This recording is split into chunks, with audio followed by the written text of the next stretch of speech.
Welcome to episode 17 of the People's History of Ideas podcast.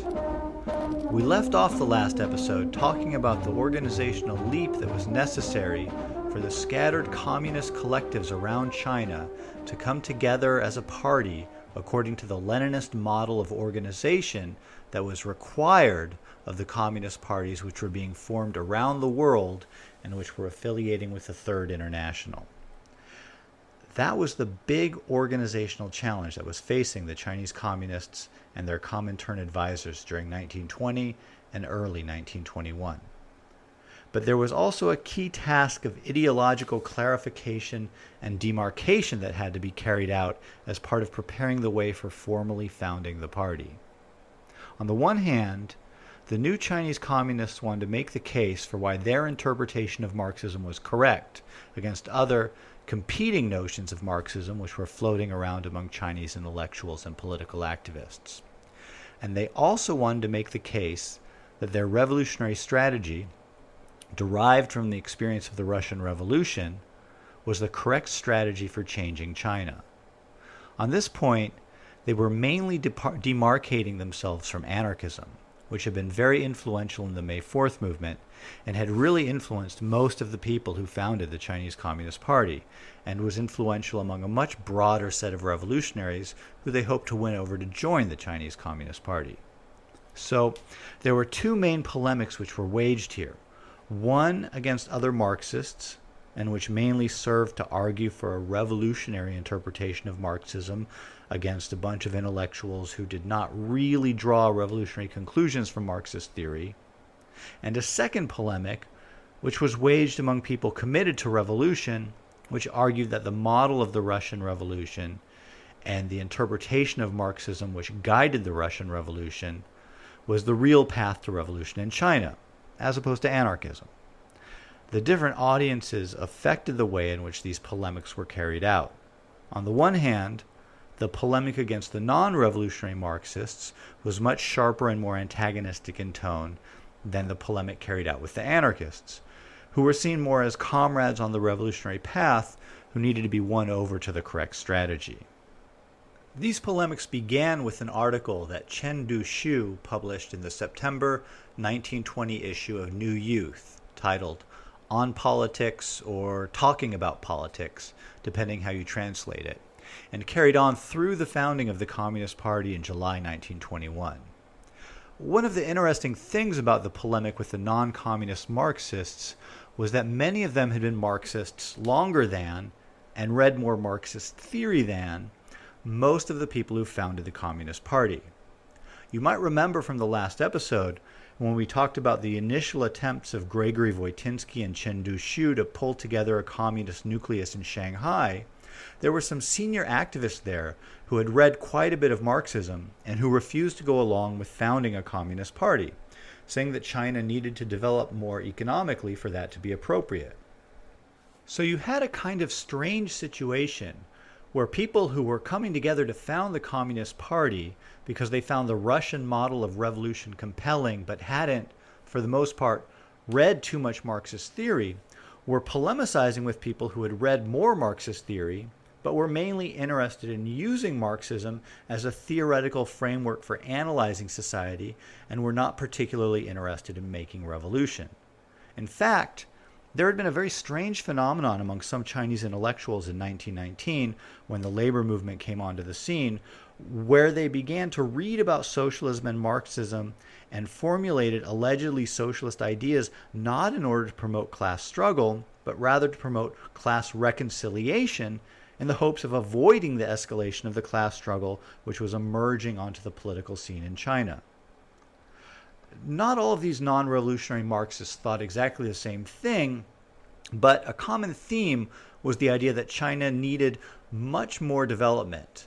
And so the role of socialists should be to promote that development in a way which lifted the country out of its general poverty, and to promote cooperatives among the workers as much as possible so as to mitigate the negative effects of capitalist development on the workers.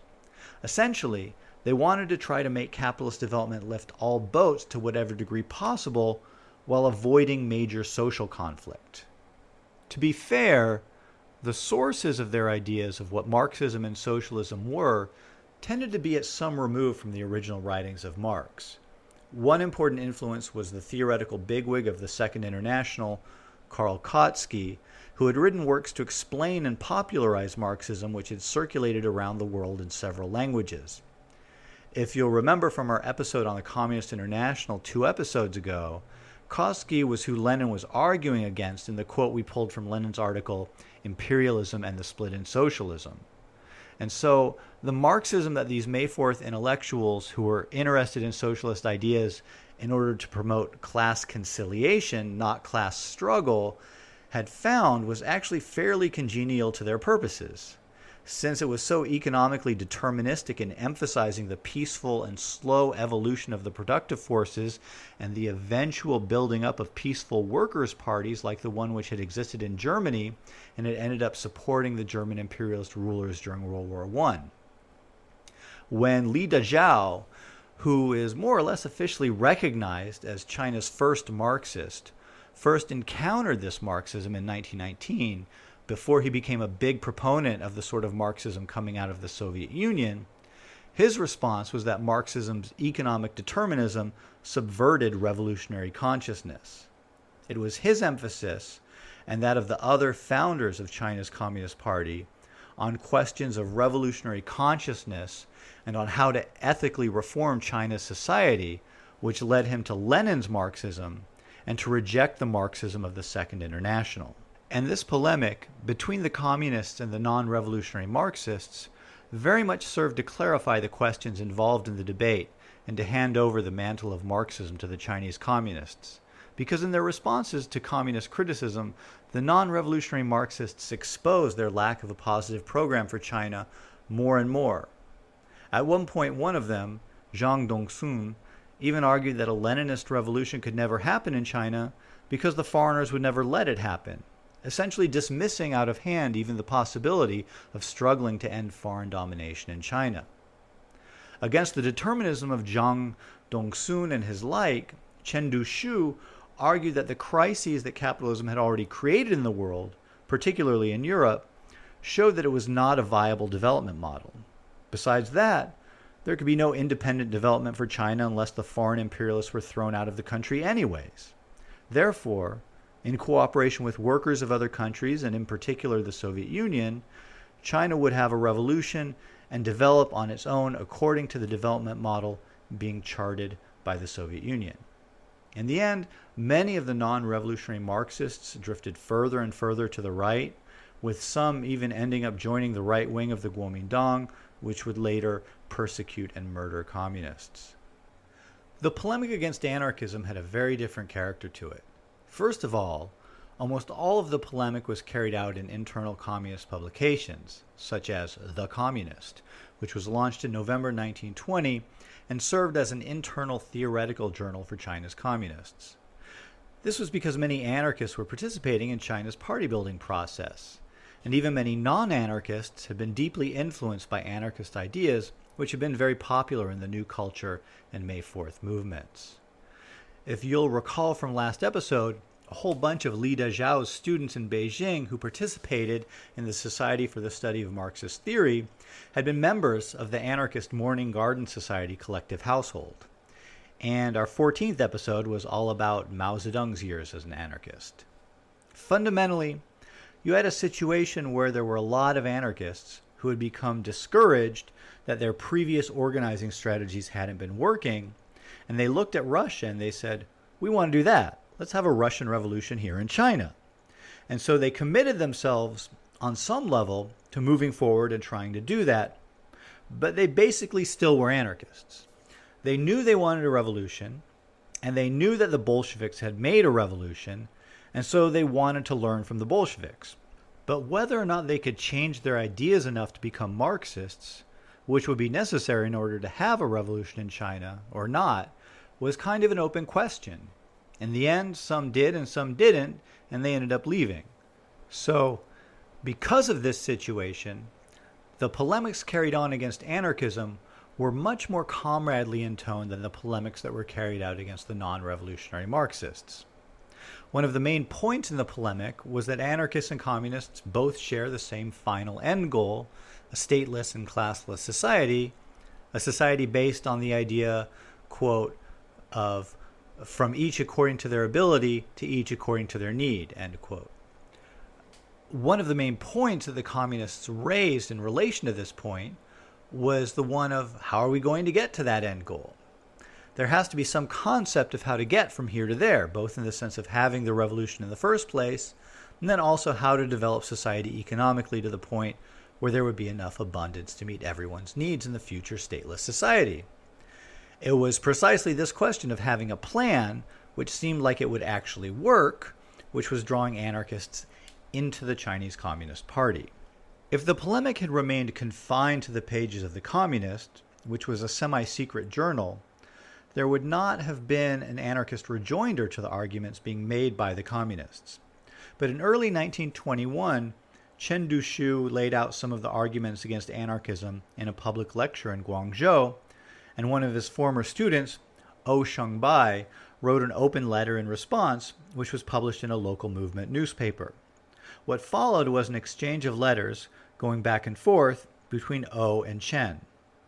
One of the main issues that emerged was the question of how much an individual should have to submit themselves to a group, either as part of society in general or as part of a revolutionary organization carrying out a strategy. This was a key question because the strategy that the communists advocated relied on having a very tight party formation, in which party members would have to obey party decisions, even if they disagreed with those decisions or had unanswered questions about those decisions.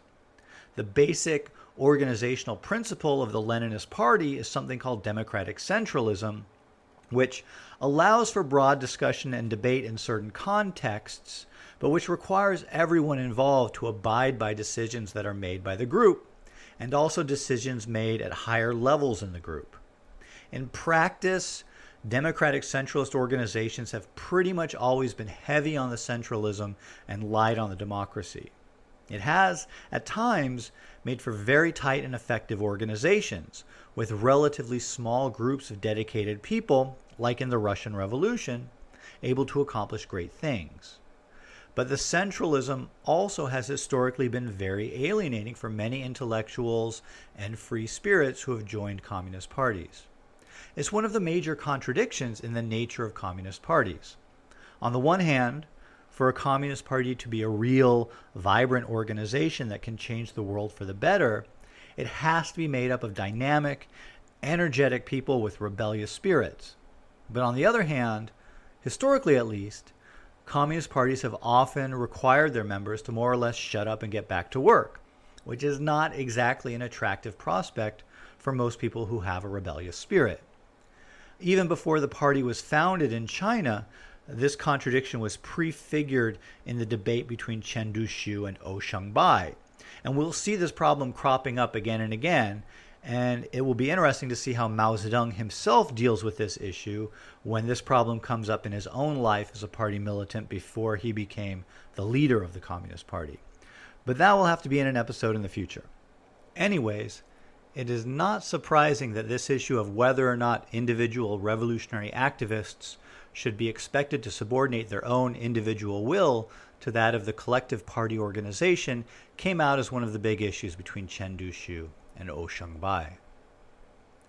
The founding Congress of the Chinese Communist Party was held in July 1921. It opened at a girls' school that was on summer holiday in the French concession area of Shanghai, but it had only been going on for 4 days when some of the delegates to the Congress narrowly escaped a police raid on the rooms where one of them was staying. After that, the Congress was relocated onto a rented tourist boat on a lake in Jiaxing that was a popular destination about 80 miles southwest of Shanghai. The Congress had been convened by the new Comintern leader in China, a Dutch communist named Henk Sneevliet, who went by the alias Mering. He had lived in the Dutch East Indies, today's country of Indonesia, and become involved in the anti-colonial movement there from 1914 to 1918, when he returned to Europe and joined the communist movement. He went to the Second Comintern Congress in Moscow in 1920 as a representative of the Communist Party of Indonesia, where he got himself elected to the Comintern's executive committee. And from there, he was sent to China. If Gregory Voitinsky, the leader of the 1920 Comintern delegation to China, and who had returned to the Soviet Union in November of 1920, had been a diplomat, then Mering was more of a missionary. Voitinsky's style in working with Dazhao, Chen Duxiu, and the other Chinese radicals who would become founders of the Chinese Communist Party had been more one of having discussions, making suggestions, and giving them access to the accumulated knowledge of the Russian revolutionary experience. He didn't force his views and allowed for the Chinese revolutionaries to take the lead and initiative in pulling together the forces which would go into founding the Communist Party. Mering's style was quite a bit more authoritarian. The founding Congress was called on his authority alone. Even Chen Duxiu, who after all was going to be named General Secretary of the party at the Congress, was not consulted, only informed that the Congress was going to take place. A fact that may well have informed his decision not to attend, but we'll talk about that in just a minute. And the words of Zhang Guotao, who emerged from the First Congress as one of the party's leaders and who was politically aligned with Mering on many issues and thus fairly sympathetic to him, Mering saw himself as a, quote, an angel of liberation to Asian peoples, end quote. Despite Mering's domineering manner, serious debate over substantial issues did break out at the Congress. The first major point of contention was about the relationship between the party and the Comintern. Some members advocated independence from the Comintern, at least as regards the party's work in China. That is, they wanted international affiliation with the Comintern, but for the Chinese party members to determine what exactly the party would be doing in China. The main spokesman for this position, Hanjun, also thought that the party members didn't really know enough Marxism yet to set policy intelligently, and so thought that they should dedicate themselves just to study and propaganda for the time being. He even advocated sending delegates to the Soviet Union and to Germany to explore further the differences between the Bolsheviks and the German Social Democrats.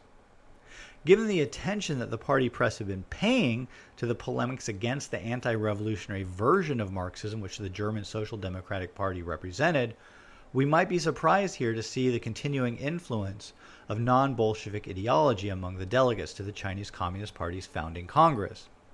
But this just shows how persistent old ideological influences can be, even among people who have made a formal commitment to embracing a new belief system. The representatives from Beijing, Liu Renjing and Zhang Guotao, took the lead in arguing against Hanjun. Liu, in particular, having just read Marx's critique of the Gotha program and feeling very militant about the importance of tight party organization and the need for class struggle and an activist orientation, took the lead.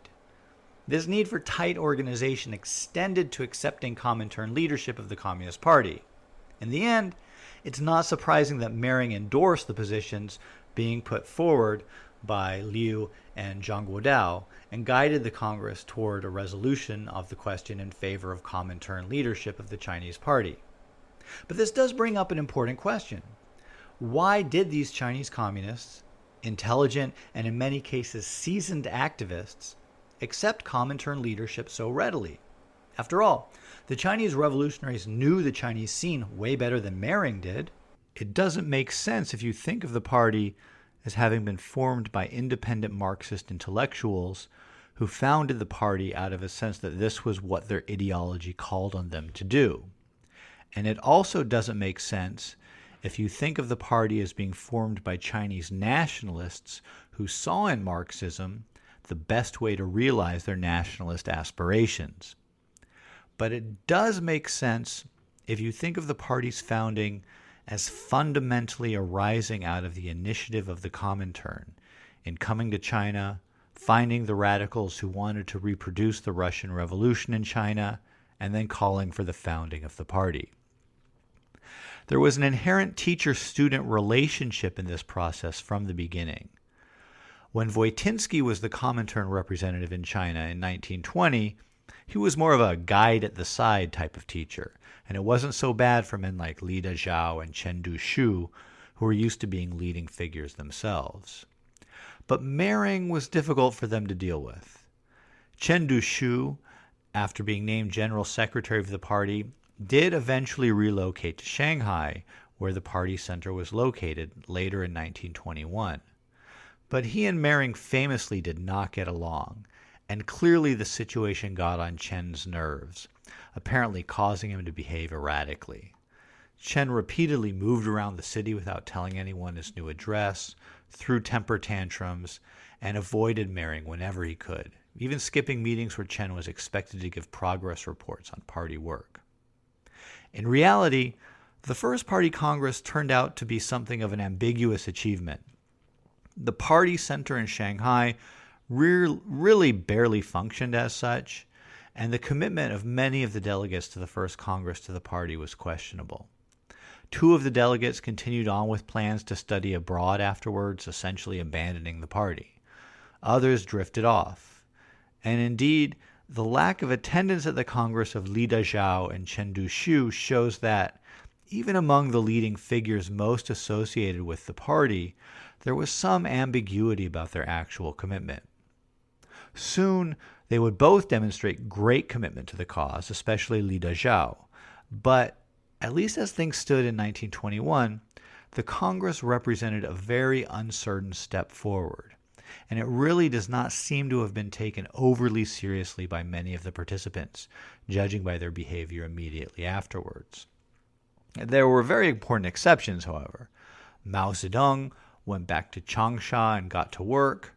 Zhang Guotao took over the organizational department of the party and set up the party's labor secretariat, beginning to lead the labor organizing work that the party jumped into in the wake of the Congress. Soon, the party would become a much more real thing for those who decided to remain in it and participate. But at least initially, it had something of an unreal quality. It remained after the declaration of the party's founding for the party to be turned into a real social force by those members who would pick up the ball and run with it.